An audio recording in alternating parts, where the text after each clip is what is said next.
جه برنامه کرد کنکشن دنگی امریکا لواشنطن پایتخت سلاوریز از صالح دمیجر لگل همی هفکارین خواه به خیرهاتنا و دکمو جبر بلاونا ویروس کرونا ام همی مادهین وی برنامه چه راپورت بنو چه فیوین بن لمالا خو آماده دکن و جه مالا خو جبوا پیشکش دکن سرنو چه؟ امریکا دبیجه رنگ کرونا با اواکی سالانه وگره اگر آماده کاری جیرا نبن. ویروس کرونا زیانک مزندگین آبوری جهانی. ده شر کرونا دا مورالا بلند و هزا درونی گرینگه.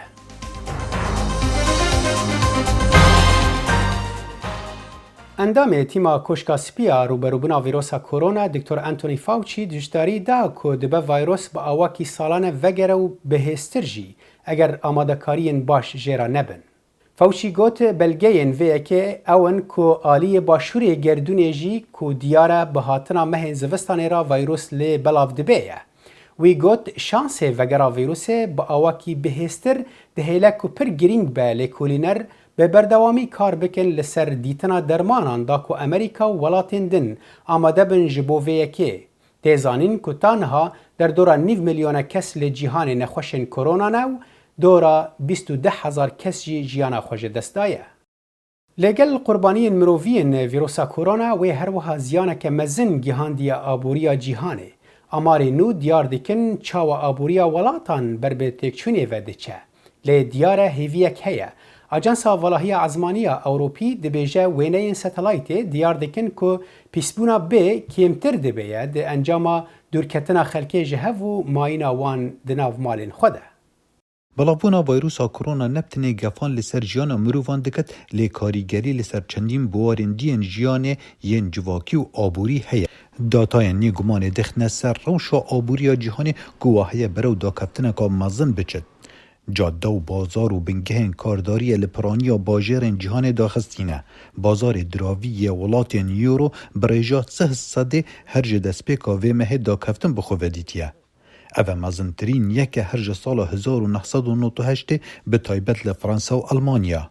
و درباره امریکا راپورتین هفتیابی اتین آسته بیکاریه و کاریگری و ویروسا کرونا لسر آبوری امریکا آشکرا بکد. Well, what we're seeing this week is a continuation of the bear market move. بله، اوه بیباوری زیده دکد. کاردار دیویژن ام نزانن افروشه چندی دی بردوان بتین. نها بیکاری کیمه. بسیار اوه حتا چندی دی زیده بتن. بباوری امن کاردار نیگرانن جبرکو نزانن دی چی بیتن. آبوری آسیا و اوروپا رپری آستانگان دبد جبر پیوانین حکومتان بوخو پاراستن جبلاوبونا زیدتر یا ویروسا کرونا. کل مودای که دریش آبوری وان ولاتان سخنا بتوه. سروکا صندوق دراوی یا جیهان کریستالینا جورجیوا دبیجتن زیانا با آبوری جیهان دکهوت بها گرانتر جدا کفتنا آبوری سال 2009. First, the outlook for global growth. کاریگری آبوری تونتر او ده بهستر مینی لی اگر ویروس نما بباوری من آبوری ده بلز بهست کوی. کرته و گهاستنا هیلین آسمانی یک جمزنترین کرتین آبوریه یا هر ولاته که لی به صدام فروکه لفروکه خانان هاتین را گرتن. هیلین آسمانی یونایتد و ایرلاینرز و دلتا حتی ورجن استرالیا لآلیه دی جهانی همان بریار دا که بتنه بریار ورجن استرالیا و زیان بگهینت 10,000 کارمندان. بێگومان کەرتێ بە گوهاستنە ئاسمانی دەخراپترین ڕەوشدایە ڕێڤەبەریە ڤرجن ئوسترالیا بڕیارên زەحمەت دان دالبەرسینگê vê qeyranê rawestîtin. لی ده همو واران دا ایرو دنیا به وی رجبینی نایتا دیتن. آجانسا والهی آسمانی اوروپا دبیجد که امبونا چالاکین مروو و هاتنوچون و داخستنا کارگان آست پیزبونا جینگه کم کریه. ریو برا برنامه چاودیری ارده یا آجانسا اوروپی دبیجد آست نیتروژین ده هوای دا کم بویه. The NO2 concentration which is basically been گمبلاوبونا دوامین اکسیدا نیتروژینه هلبج بر کمبونا چالاکین آبوریه. آجانسا والهی آسمانی اوروپا به نزدیکی و تماشای باندورا بلاوبونا گازین بزیان بوجینگه دکد. او پشراز دکد که پیوندی دناوبرا چالاکین مرووان لسر ارده و آست پاقجی و پیسیا جینگه هیا. بو نمازه لدم المپیکا هاوینا سال 2008 لچینه ڕێژەگۆکێ ماگۆزا نێتروجینێ هژوێ دەڤێت هاتە بەڵافکردن. خالد فتاح دەنگی ئەمریکا. یەکشێ تشتên herî girîngên kêmkirina belavbûna vîrosa korona ew testên tenduristî. Lê proseya testkirinê pir giran bi rêve diçe û hin kes hefteyekê li benda encamayên xwe dimînin. Hin encam neduristin jî. Di vê hevpeyvînê de Diktor Dilovan Mihemed ku şarazayê warê biyolojî ye li Amerîka bi hevkara min hêro zengên re şîrove dike çima ew encam nedurist derdikevin. دکتۆر دلۆڤان محەممەد سەرتا سوپاس دەکەین بۆم دەرفەتە لەگەڵماندا بووی دەمەوێت لەو پرسیارەوە دەست پێ بکەم ئێستا ڤایرۆسی کۆرۆنا بەڕاستی هەموو جیهانی سەرقاڵ کردووە یعنی لەلایەکەوە کە هەڕەشەیەکی زۆر گەورەیە لەسەر تەندروستی جیهانی وەجگە لەمەش بووە بە هەڕەشەیەک لەسەر ئابووریش دەمەوێت بزانم ئێستا لەکوێی ئەم ڤایرۆسە یان یاخود دەمەوێت زانیاری ئەوەمان بدەیتێ ئایا چەندێک دوورین لە کۆنتڕۆڵکردنی ڤایرۆسەکەەوە ئەم کاتان باش سوپاس بۆ تۆش ڕاستی باسکردن لەوەی کە چەندە دوورین لە ڤایرۆسەکەەوە واتە چەندە دوورین لە کۆنتڕۆڵکردنی ڤایرۆسەکەەوە ئەوە تا ئێستا وەڵامەکەی دیار نییە بەڵام هەموو هەوڵەکان بەو ئاراستە دەڕۆن کە بەرەو گەیشتن بە ڤاکسین بڕۆن هەوڵدانە بۆ گەیشتن بە ڤاکسینێک بۆ ئەوەی بتوانن چارەسەرێکی سەرەتایی بۆ بڵاوبوونەوەی ئەم ڤایرۆسە بدۆزنەوە. بەڵێ دکتۆر باشە دەزانین کۆمەڵێک گرفتی تێست هەیە لە ئێستاە یعنی هەندێک کەس ئەڵێن کە تێستیان بۆ کراوە بەڵام با بڵین لە تێستەکەشا دەرنەچوون پاش ئەوە نەخۆشکەوتون هەندێک تریش ئاماژە بەوە ئەکەن کە تێستەکە ئەمەنە زۆری پێچێت تاوەکو ئەنجامی تێستەکە دێتەوە ئەمان چاکە بنەوە ئەگەر هەر با بڵین هەر نیشانێکی نەخۆشیەکەشیان هەبێ باشە بەڕای تۆ ئەم تێستە بۆ ئەوەی تێچێت ئەوەی پێچێت تەنها ئەمە پرۆسەکەی ئەوەی پێچێت یاخود جگە لە پرۆسەکە تێستەکە خۆی شێتی ینی کاتی پێ ئەوێ تاوەکو زانیاری بدرێتەوە بە نەخۆشەکە پرسیارێکی بەجێ ئەو پرسیارە ڕاستی تێستکردن ئێستا بە ریال تایم PCR ئەکرێ کە بە ئامێرێکە تێستەکە بە گشتی نزیکەی سێ کاتژمێر دەخایەنێ ئەگەر بکەی بە وردی تەحدیدی حاڵەتەکە بکەیت ئەوەی باسی کرد بە ڕێستان پێی دەڵێ فۆڵس پۆزیتیڤ و فۆڵس نێگەتیڤ واتە کەسەکە بۆ نمونە توش نەبووە بەڵام ئەنجامەکەی دەڵێ توش بووە و هەندێک حاڵەتی دیشەیە لە تێستەکانە کەسەکە توش بووە بەڵام نەتیجەکە یان ئەنجامی پشکنینەکە پێی دەڵێ توش نەبوو. بەڵێ باشە دکتۆر هەتا ئێستا ینی هیچ با بڵین هیچ دەرمانێک ئێستا دانەنراوە کە بڵێ بەتەواتی ئەم دەرمانە دەشێت چارەسەری ئەم نەخۆشیە بکە باشە ئەگەر هاتو ڕۆژەکە ئاوا بەردەوام بێت لە ڕووی زانستیەوە تۆ پێت وایە ئەم ڤایرۆسە بتوانێت هەتا کەی بەردەوام بێت دوو وەڵام هەیە ئەم پرسیارە یەکەم جار تا ئێستا دەرمان نییە بەڵام هەموو هەوڵەکان بۆ ئەوە دەڕوا چارەسەرێکی سەرەتایی بدۆزنەوە بە دراسەکردنی ئەو دژەتەنانن کە لە خوێن توش بووەکانە واتە سیستمی بەرگری ئەو کەسانی کە مقاومەی نەخۆشیەکەیان کردووە و بڵێن ڕزگاریان بۆ نەخۆشیەکە دەیانەوێت بە سوودوەرگرتن لەو جۆرانەی دژەتەن ڤاکسین بدۆزنەوە. بەڵێ هیوادارین بتوانن چی زووترە ڤاکسینێکی لەو شێوەیە بدۆزرێتەوە تاوەکو ئەم درمە کوشندەیە چارەسەر بکرێ. دکتۆر دلۆڤان محەممەد پسپۆر لە بواری مێنیکلەر بایۆلۆجی زۆر سپاس دەکەین لەگەڵماندا بووی. زۆر سپاس. ji bo gelek kesan pir zehmete ku aram bimînin di demekê de ku agahiyên belavbûna korona û bilindbûna hejmara qurbaniyan ji seranserî cîhanê wiha bi awekî lezgîn tê ragihandin. Ev yek bandoreke rasterast li ser rewşa derûniya xelkê dike. Gelo derûnnas divê derbarê da çi dibêjin? سەختە خۆ دووربگری لە راپۆرتەکانی تەلەڤیزیۆنی و میدیا دەربارەی بڵاوبوونەوەی پەتای کۆرۆنا کە بە ڤایرۆسی کۆرۆنا 19 ناو دەبرێت. هەندێک دووچاری شڵەژان و پەرەسەندنی ترس و پەشێوی دەبن. بە پێی دەروونناس مێری ئالبەرت شڵەژان و پەشێوی کاردانەوەیکی سروشتی مرۆڤە بۆ خەمۆکی. پێم وایە بۆ ئەو دەگەڕێتەوە کە وەک ئادەمیزاد هەست بە چی دەکەین کە پێویستمانە بۆمانەوەمان. بۆیە ئەو لە دوکانەکانە نامێنێت هەرچەندە کەمی ئاویش نییە. لە ڕاستیدا پێویستیمان بە 5 کارتۆن ئەو نییە و لەگەڵ ئەوەش ئێستا دوکانەکان ڕەنگە کارتۆنێک یا 2 کارتۆن ئاوت بدەنێ. دەروونناسان دەشڵێن زۆر گرنگە شوێنی هەواڵەکان بزانیت بۆ ئەوەی باش ئاگادار ببیتەوە. هەروەهاش هەستت کۆنتڕۆڵ بکەی و خۆت دوور بگری لە ترس و شڵەژان. ڕەنگە وەک دەرفەتێک بڕوانینە ئەمە ئێستا زیاتر لە جاران لە ماڵەوەی دەتوانیت پەیوەندی بە کەس و ڕەفیقەکانت بکەی کەوا ماوەیەکی زۆر قسەت لەگەڵ نەکردوون و واتە لەگەڵ هەر قەیرانێک دەرفەتێک دەرەخسێت. شارەزای دەرونی ڤێلڕایت دەڵێت نابێت لە هێزی ڕۆتین کەم بکەینەوە. بەرنامە و ڕۆتین یارمەتی دەردەبن بۆ دابینکردنی ئارامی. هەروە هەستێکی ئاسایی بە ژیان دەدات کەوا زۆر کەس هەست دەکەن لێی بێبەشن. بۆ ئەوەی خۆت لە ڕووی هێزرەوە ئامادە بکەیت ئەوە پێویستە بایەخ بە خۆت بدەیت. بەڕاستی گرنگە پەیڕەوی ڕۆتین بکەیت بۆ نمونە شەوان لە هەمان کاتا بخەویت و بەیانیانیش وەک ڕۆژانی کار لە یەک کاتا لە خەو هەڵستیت. وا ڕەفتاری لەگەڵ نەکەیت وەک ئەوەی بڵیت ڕۆژی بەفرا. خۆت بشۆ جل لە بەرکە و ژەمەکانی خواردنت لە هەمان کاتدا بن. دەروونناسی بنکەی تەندروستی ئەرینە مەلکستیان دەڵێت ئەو شێوەیە کە کەسێک کاردانەوەی بۆ ڕەوشێکی قەیراناوی دەبێت زۆر لەسەر جۆری دەرونی بەندە. ئەوە سەخت دەبێت بۆ کەسانی شەرمن و گۆشە گیران ئەوانەی کە هەر لەوە پێش جۆرە مەترسیەکیان هەیە کە لە ژێر خەمۆکی بەردەوامدا دەژین. ئەوانەوە حەز دەکەن کە بە تایبەتی دوورە پەرێز کراون چونکە ناتوانن ئەو کەسانە ببینین کە ڕاهاتوون پشتیان پێ ببەستن. بەڵام خۆشبەختانە هەموو ئەو تەکنۆلۆژیانمان هەیە کە دەتوانن تەلەفۆن بکەین و سکایپمان هەیە کەوا یارمەتی دەردەبن پەیوەندیمان لەگەڵ خۆشەویستیانمان هەبێت بۆ دەربڕینی هەست و سۆزمان و زانینی ئەوەی کە کەسانی تر بایەخمان پێدەدەن. لە حاڵەتی مەترسی توندی شلەژان و پەشێوی دەروونناسان دەڵێن هەناسادان بە شێوەیەکی دروست و دەتوانیت یارمەتی دەربێت لە کەمکردنەوەی خەمۆچی و ئاستی دڵەڕاوچێ. زۆر لەسەرخۆ هەناسە هەڵکێشە و هەناسە بدا. بەلایکەمەوە سێجار ئەمە بکە. ئەو سادەیبینی کە دڵەڕاوچیە بەرەبەرە نامێنێت هەوڵ بدا ئارام بیت. ئەمە هەمومان پێویستە پەیڕەوی بکەین. پزیشکان و دەروونناسان سەنجی دەخەنە سەر گرنگی تەنیا خوێندنەوەی سەرچاوە ناوبانگە باشەکان.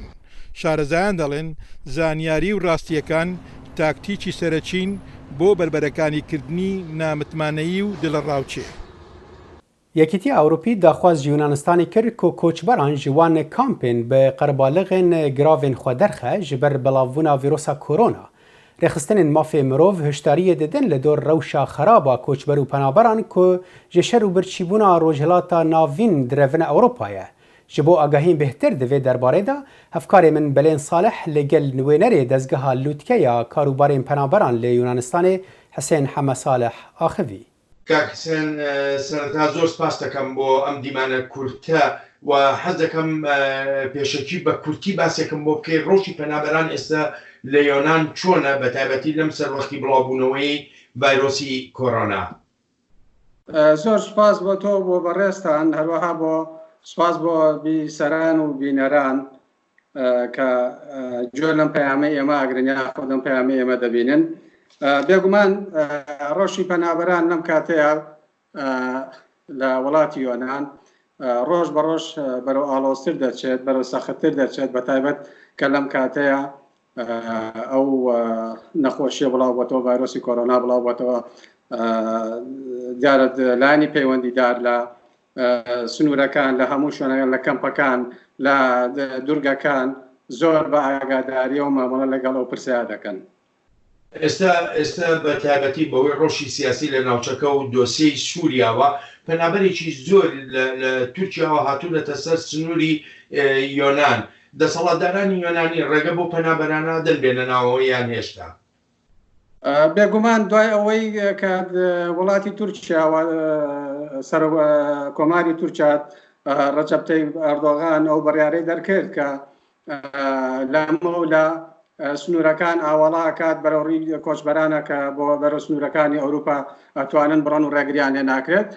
بێگومان لێشاوێکی زۆر لەو کۆچبەرانێکەوە لە ناو وڵاتی تورکیا بوون بەرە سنوورەکانی یۆنان و بولغاریا بەڕێکەوتن بە تایبەت سنووری وشکانی لە ناوچەی ئەدەنە و ئاپساڵا و کە لەم بەریشەوە سنوورەکانی بڵێن یۆنانە.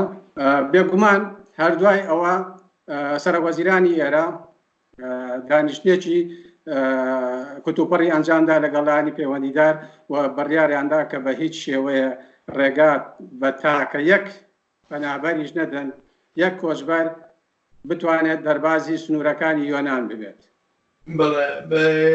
کاک حسێن بە خۆ دەزانی ینی لە چەند سنوورێکەوە پەنابەران ڕوو دەکەنە وڵاتی یۆنان ئەمە بۆ بە چەند گرفت لە بەردەم بە تایبەتی ڕێگەگرتن لە بڵاوبوونەوەی ڤایرۆسی کۆڕۆنا کاک بەڵێن بێگومان ئەوەی کە یەتە یۆنانەوە کە بێوێ داخلی سنووری یۆنان ببەزێنێت تەنها دوو ڕێگای هەیە ڕێگای وشکانی کەوتمەکەوێتە باکووری یۆنانەوە کە سێگۆشەیەکە تورکیا بولغاریا یۆنان ئەم ڕێگایان هەیە و لە ڕێگای ئاوی کە بە بەحری ئیجەیە بەلەم و یەخت و ئەو شتانە بەکارهێنن بێنە دورگەکانی یۆنانەوە بێگومان ئەوانەی کەوا دێنێ دورگەکانی یۆنانەوە 100% دەستگیر دەکرێن 100% هیچ مەجای تیانە دەستگیر دەکرێن ناتوانن تێکەڵی خەڵکەکە ببن تێکەڵی ناو دورگەکان ببن هەر لەسەر ئاو دەستگیر دەکرێن ئەوانەی کەوا دەربازە بن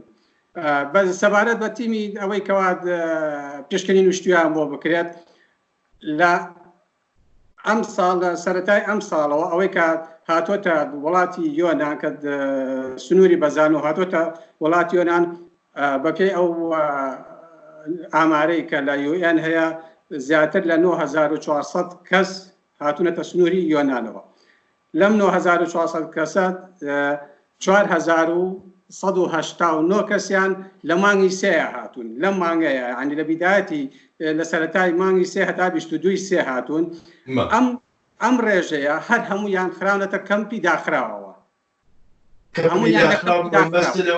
کەرنتی نەکراون کەرنتینە نەکراون بەڵام بڕیادرا ئەمانە لە کەمپی داخراوە بن بە هیچ شێوەیە مافیەوەیانە کە داوای مافی پەنابەرێتی بکەن و بەو شێوەیە ئەمێننەوە ناتوانن بێنە دەرەوە وەکو دەست بەسەروان لە حاڵەتێکە ئەگە ئەمە لە کەمپەکانە بنکەی تەندروستی هەیە لە هەموو کەمپەکانە بنکەی تەندروستیان بۆ داناون ئەگەر حاڵەتێکی کێشەیەکی تەندروستیان هەبێت ئەگەر لەوێ چارەسەر کرا بۆیان چارەسەریانەکەن ئەگەر لەوێ چارەسەر نکرا ڕەوانین لە خۆشخانەکانیانەکەن بەڵام ئەوەی تا ئێستا بەپێی زانیارەکان ئێمە هەتا ئێستا هیچ کەسێک لە کۆچبەران ئەوانەی کەەوە هاتوونەتە سنووری یۆنانەوە حاڵەتی تووشی ڤایرۆسی کۆڕۆنا نەبوون ئەمە بە پێی زانیاریەکان لە بڵین لە کاربەدەستانی تەندروستی یۆنانەوە بەڵێ تەنەک هەر پەنابەران تەنانەت یەک حاڵەت لە دورگەکان یۆنان یەک حاڵەتی کەسێکی یۆنانی تۆمار کرابوو لە جەزیرەی لێزبۆس ئەویش چاک بووەتەوە ئەینا هیچ حاڵەتێک لە جەزیرە لە دورگەکانان نییە کاک حسێن زۆر سپاس دەکەم هەروەها من سپاس دەکەم کاک بەڵێن لە هەرێما کوردستانە عێراقێ بە بەلاڤبوونا ڤیرۆسا کۆرۆنا را و تۆمارکردنا کەیسên یەکەمین را کارگەهەکە بچووک لە باژارê Seyid Sadiq hate avakirin ji bo çêkirina maskan an ku demam kan. Agahiyên bêhtir di vê raportê de. Êrekargeyekî drûstkirdinî maske li Herêmî Kurdistan.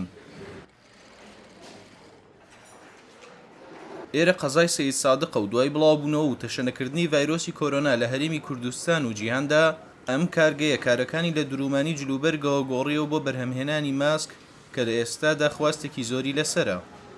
ماشکان بە چەند مەرحەلەی تێپەڕن یەکەم جار لەن چەند برایەکەوە ئابڕێت و پاشان یەتە لای ئێمە ڕاستە دوینی ئەەکەین پاشان چێتە لای ئوتو ئەکرێت و پاشان چێتە لای ئەوانیکە کە قایش و تەل و پێداویستەکانیکەی بۆ ئامادەکەن و دەمانگەکە ئامادەکەن پاشان خێتە زەرفەوە بەکراران ئەدرێت. کارگەکە لە ئێستادا لە قۆناغەکانی سەرەتایدایە و لە ڕۆژێکدا توانای بەرهەمهێنانی 2000 ماسکی پزیشکی هەیە و هەموو بەرهەمەکان لە ناوخۆدا سرف دەبن. وەکو کارگەی ئایسان کە یەکەم جارم کارگەمان دامەزرانی بۆ دروستکردنی جلوبەرەی بەڵام دوایەوە کە قەیرانی دەمامک و ماسک ڕویابەوەی ڤایرۆسی کۆرۆناوە کە تاوای مرۆڤایەتی لەسەرگۆی زەوی گرتەوە بۆ ئێمەش بیرمان لەوە کردەوە کە ئەم کارگەمان بخێنە خزمەتی هاوڵاتیانەوە بخێنە خزمەتی وڵاتەکەمانەوە بۆیە بڕیارماندا بەوەی کە بەشێک لەو قەیرانە کە بکەینەوە و دەست پێم بە دروستکردنی ماسک و جلوبەرگی پزیشکی. زۆرینەی زۆری کارمەندانی کارگەکە لە قەزای سەیید سادق خانمن ئەوان بە ورەیەکی زۆرەوە بە درێژایی ڕۆژ خەریکی کارکردنن. گومان ژن و پیا تاوکەری یەکەن و ژنیش بەهێزە تاوکەری کۆمەلگایە و هەروەها هەر لەوە دەرئەکەوێت کە ژن بەهێزە کە ئەبێتە دایک و سەرچاوی بابەتێکی گرنگی کۆمەلگایە بێگومان ئێمە شتوانەمان هەیەشان بەشانی پیاوان کارەکەین و زۆر ئاسایشە و زۆر لە کارگەشتمان ڕازین. لە ئێستادا کە خواستێکی زۆر هەیە لەسەر ماسکی دەمولود بە مەبەستی خۆپارێزی لە ڤایرۆسی کۆرۆنا، ئەم کارگەیە هەوڵ دەدات ئەو فشارە لەسەر بازاڕی هەرێمی کوردستان کەم کاتەوە کە بەهۆی زۆری خواست لەسەر ماسک دروست بووە. مادەم ئێمە بێمان دوو بوون ڕۆژانەی نەئەیرا لە ساعت 8 بەیانی هەتا 4 ئاسەوەی کار ئەەکەین بێگومان دڵنیایشی لەوەی کە بەرەنگاری ئەو نەخۆشیە بینەوە و پشت بەخوا ئینشاڵڵا شان بەشانی هاوڕەکانم سەرکەوتووە. لەگەڵ بڵاوبوونەوەی ڤایرۆسی کۆرۆنا و گەشتنی بە هەرێمی کوردستان، زۆرێک لە خەڵک و کۆمپانیا و دەستی کار و خۆبەخشان هاوشانی لایەنە پەیوەندیدارەکانی حکوومەت بە بەردەوامی لە کارکردندان لە سێکتەرە جیاوازەکاندا بە مەبەستی ڕوبەڕووبوونەوەی ڤایرۆسەکە. ڕێباز مەجید، دەنگی ئەمریکا، قەزای سەی سادق. ڤیرۆسا کۆرۆنا نەتەنێ ژیانە خەلکەیە ڕۆژانە سەر و بنی کردیە، بەلێ وێ هەمان باندۆر لە سیاسەتە ناونەتەویژی کردیە. لەگۆڕ کاوە حەسەن جیگرێ سەرۆکێ پرۆگرامە ڕۆژهەڵاتە ناوین و باکوڕی ئەفریقایە دێ پەیمانگەها ئیست وێستا کۆ لە بروکسلێ دمینە.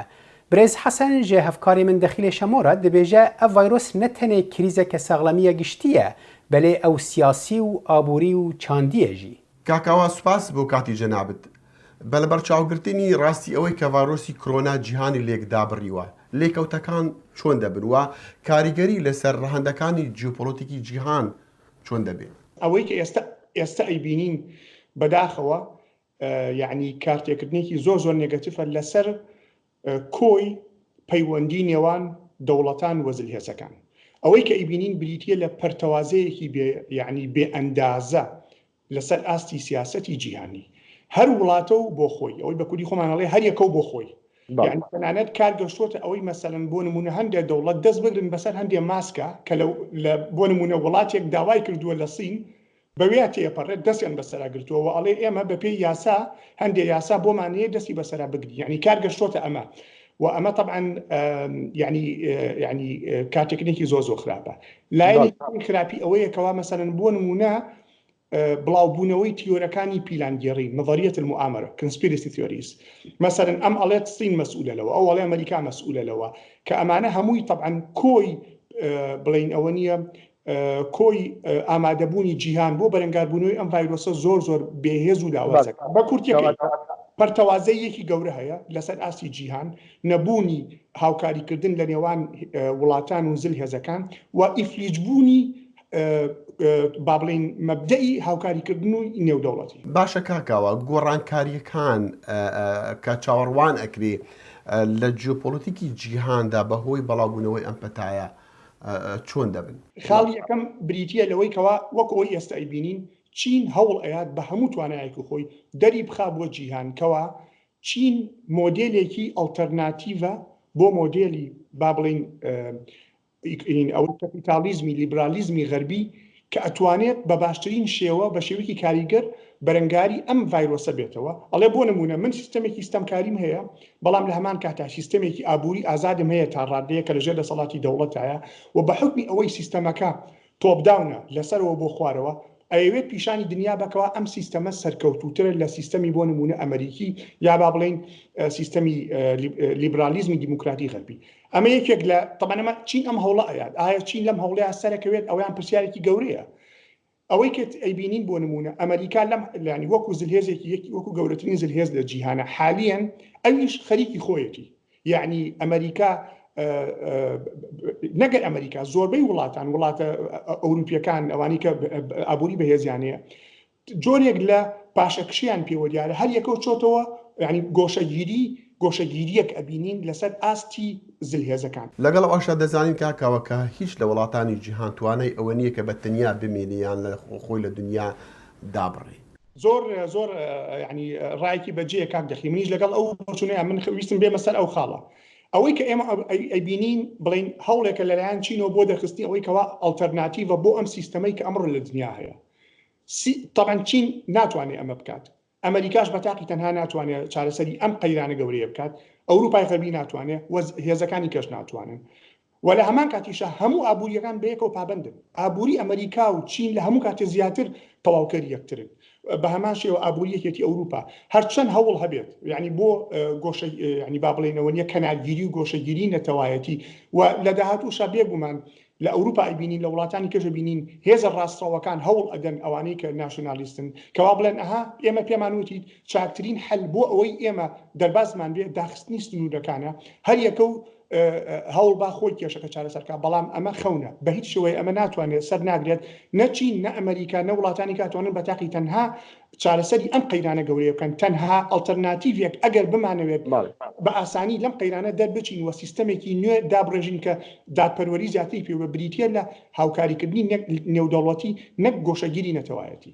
کاکەوە زۆر سوپاسی جەناب دەکەم کاوە حەسەن جگری بەڕێوبەری بەرنامەی ڕۆژهەڵاتی ناوەڕاست لە ئەنستیتوتی ئیست وەست لە بروکسل لەگەڵ کورد کۆنێکشن بوو سوپاسی جەناب دەکەم. سپاس کاگدەخی زۆر سپاس بۆ جەنابێت. لە واشنگتۆنە پایتەخت هەر ساڵ دێڤان ڕۆژانە فستیڤالە چێری بلاسم تێ لەدارخستن و بە 10,000 گەشتیار و وڵاتیان ئەمریکی و ڕوونشتوانین واشنگتۆنێ تەڤلی وێ دەبن. ئیساڵ ji ber vîrusa korona berpirsan pîvanên tund li pêş kombunan danîne. Gulên darên ciwanên Japonî vebûne lê festîval nîne. Hevkarê min Bapîr Şêrwanî li wir bû ev raport amade kir. Salên borî li vî demeyê de bihara Washingtonê bi festîval û ciwaniyeka zêde bi kulînkên gîlasa an ku çêrîbilasim mêvandariya geştiyaran li Emerîka û seranserê cîhanê dikir.